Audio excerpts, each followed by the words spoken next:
코로나19 신규 확진자가 나흘째 400명대를 기록했습니다. 전국적으로 집단 감염이 이어지고 있는 영향이 큰데요. 네, 자세한 확진자 동향 보도국 연결해서 알아보겠습니다. 소재영 기자. 네, 어제 나온 코로나19 신규 확진자는 모두 488명입니다.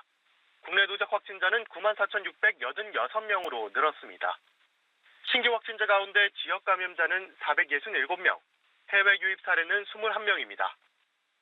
지역 감염자는 경기가 157명, 서울 138명, 인천 29명으로 수도권이 전체 69%를 차지했습니다. 또 경남이 56명, 충북 27명, 부산 14명 등 대전을 제외한 16개 시도에서 확진자가 나왔습니다. 완치돼 격리 해제된 확진자는 1,068명 늘어 누적 85,743명이 됐고 격리 치료 중인 환자는 7,281명, 위중증 환자는 127명입니다. 사망자는 10명 늘어 누적 1,662명이 됐습니다. 코로나19 예방 백신 신규 접종자는 4만 2천여 명으로 현재까지 누적 접종자는 54만 6천여 명입니다. 이상 반응 신고 사례는 신규 789건으로 누적 7,648건이고 현재까지 접종 뒤 사망 사례는 15건으로 보고됐습니다. 네, 이렇게 신규 확진자가 좀채 줄지 않다 보니 방역 당국도 사회적 거리두기 현행 단계를 2주 더 유지하기로 했죠. 관련 내용 정리해 주시죠.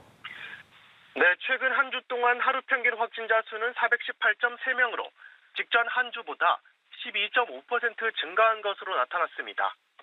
이처럼 신규 확진자가 오히려 늘어나면서 정부도 사회적 거리두기 현행 단계를 2주 더 연장하기로 했습니다. 5인 이상 집합 금지도 종전과 같이 2주 더 유지됩니다. 다만 집합 금지와 관련한 피로도가 높아지고 자영업자들의 피해가 커지면서 일부 예외를 허용키로 했습니다. 우선 상견례 모임이나 돌잔치 전문점의 경우 5인 이상 집합 금지를 예외를 인정키로 했습니다.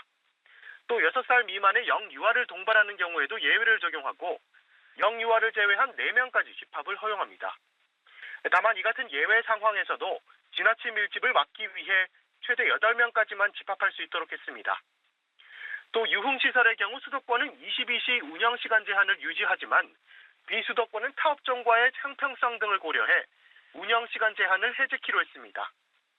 목욕탕의 경우 수면 공간의 감염 위험도가 큰 점을 고려해 수도권은 22시 이후 운영 제한을 신규 적용합니다. 이와 관련해 정세균 국무총리는 오늘 중앙재난안전대책본부 회의 모두 발언에서 확진자 숫자가 8주 연속으로 400명대로 정체돼 있다면서 이런 상황에서 물러선다면 어렵게 쌓아온 방역댐이 한꺼번에 무너질 수 있다고 강조했습니다. 오늘 결정된 거리두기는 다음 주 월요일부터 이달 28일까지 2주 동안 적용됩니다. 지금까지 보도국에서 전해드렸습니다.